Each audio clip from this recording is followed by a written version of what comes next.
Hey everyone, my name is Charlie and welcome to Fully Equipped. We left off yesterday with Paul in custody waiting to be summoned by Felix, the Roman governor. But we also read about how Festus had taken over from him, and Paul has been left in prison.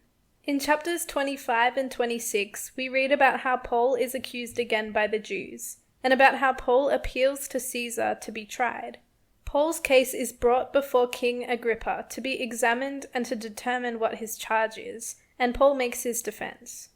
The Romans decide that he's done nothing to deserve death or imprisonment, and yet God is still leading Paul to Rome. The rest of Acts, which we'll read over the next couple of days, will detail Paul's journey there. And we see through all of this that Paul is still preaching the gospel to kings and Jews, just as God had called him to do in Acts 9. God has a plan, and he's still growing his church. Acts 25 is predominantly about Paul making his appeal to Caesar. He's been under house arrest for 2 years now.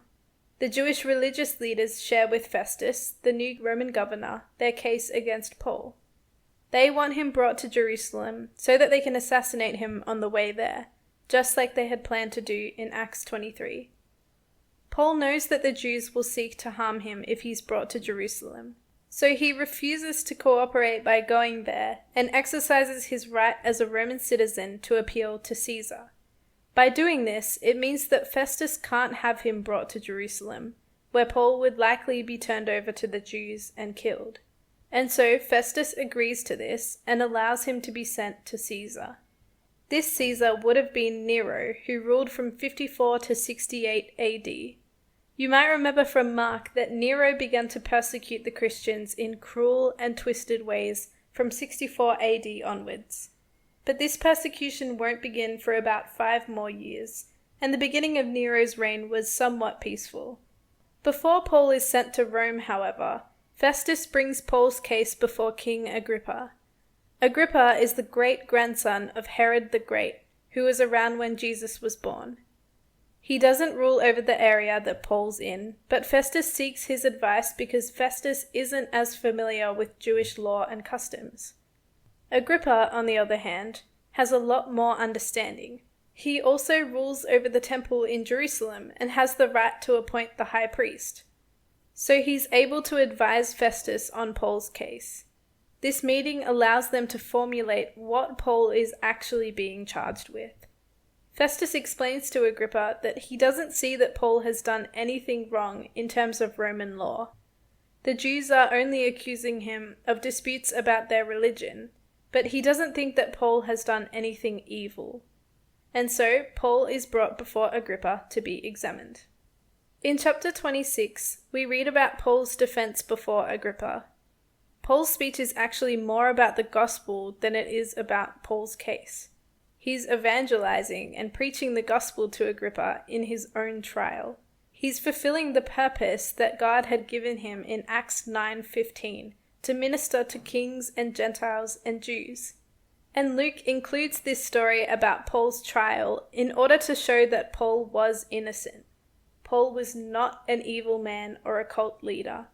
He was a faithful apostle of Jesus, and his message and ministry are trustworthy. And there are 3 ways that we will see Paul's innocence testified to. Firstly, through the Roman government declaring him innocent. Secondly, Agrippa, a Jewish ruler who outranked all of the religious leaders accusing Paul, declares him innocent. And thirdly, all of the other prominent men of the city see that Paul is innocent. Remember the purpose that Luke had in writing his gospel and in writing Acts. He's showing his readers that the gospel is trustworthy and true, and part of that involves defending its messengers. We can trust that the words of Paul that we read in Scripture are directed by the Holy Spirit and filled with truth. And the gospel Paul proclaimed is real and alive today as well. Paul shares his testimony of being a zealous Pharisee who persecuted Christians violently and thoroughly. This is something that all of the Jews know about, and Paul hopes in the same promise that the Jews are hoping in.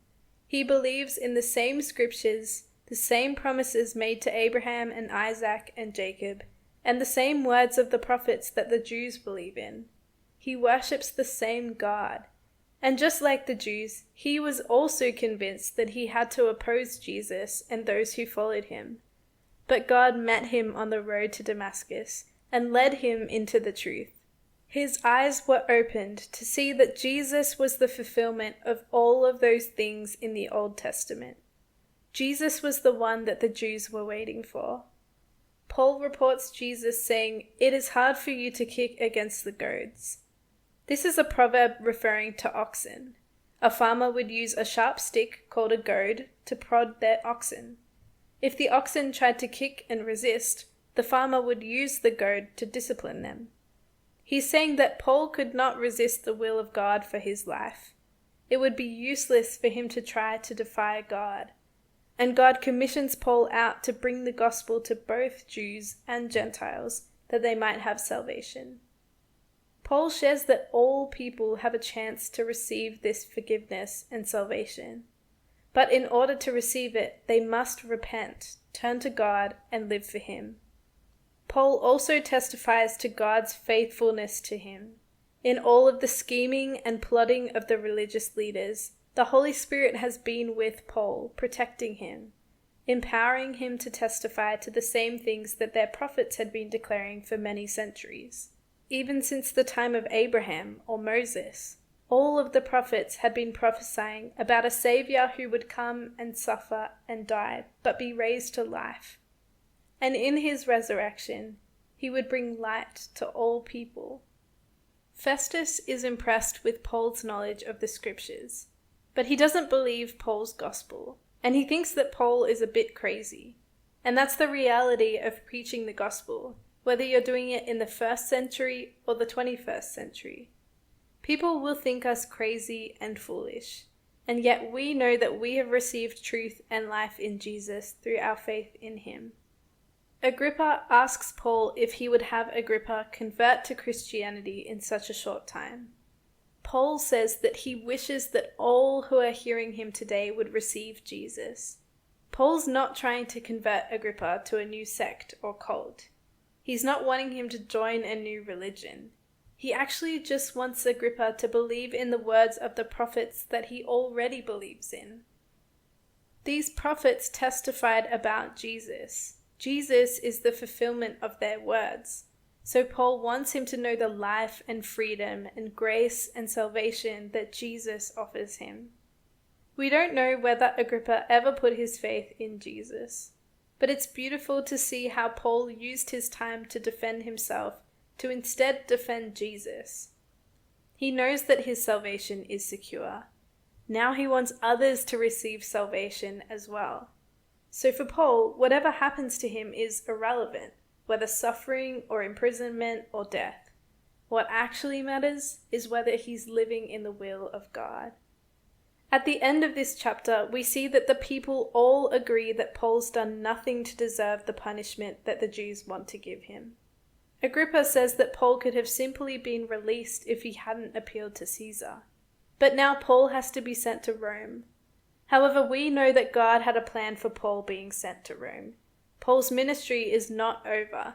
And actually, his imprisonment and trials and suffering he faces on the way there actually testify to God's goodness and faithfulness. So how does this equip us? Something we see Paul do all throughout his ministry, and again here in chapter 26, is that he shares his testimony. We talked about sharing our testimony a couple of days ago, but there's a different aspect I want to highlight about it today. It would have been really easy for Paul to have been ashamed of his old life and the way he treated his family in Christ. When we have elements of our testimony that aren't pretty, it's easy to want to hide those things away. But Jesus came to bring freedom from guilt and shame. If Jesus has taken away our shame, then we must not be ashamed, because God gets the glory for bringing us out of those things. And when we testify that he's transformed us from the way we used to live, even if those things are embarrassing or shameful, God is glorified. We show that God is so good and his redemptive love is so powerful. So for those of you who have been completely transformed by Jesus, I want to encourage you that when you share your testimony, it's a beautiful thing to share all of it. Paul identifies the Jews with him by sharing that he used to be just like them. It gives greater power to his story. When we tell people what we came from, it helps others see that Jesus can transform them as well. And that's how we bring hope and light to people who might be discouraged. The enemy wants you to live in shame. He wants you to hold on to guilt and fear of what others might think. Jesus wants you to have freedom and boldness. So let's be people who trust that God can use all aspects of our stories to bring freedom to others and live unashamed for the glory of God.